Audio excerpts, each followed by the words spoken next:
when there's an earthquake, we need to protect ourselves. Really? So what do we Yes. need to do? Hide under the table. Don't use the elevator. Okay. Don't use the elevator. It might be broken with the earthquakes.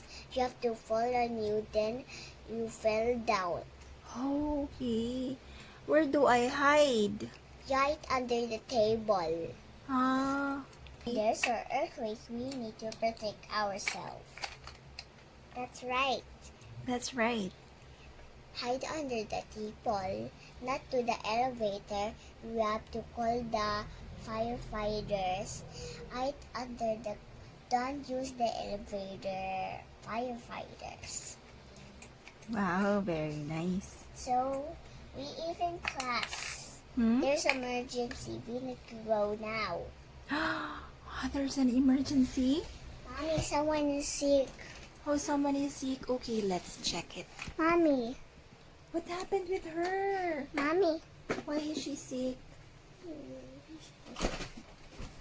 Okay. So here she is.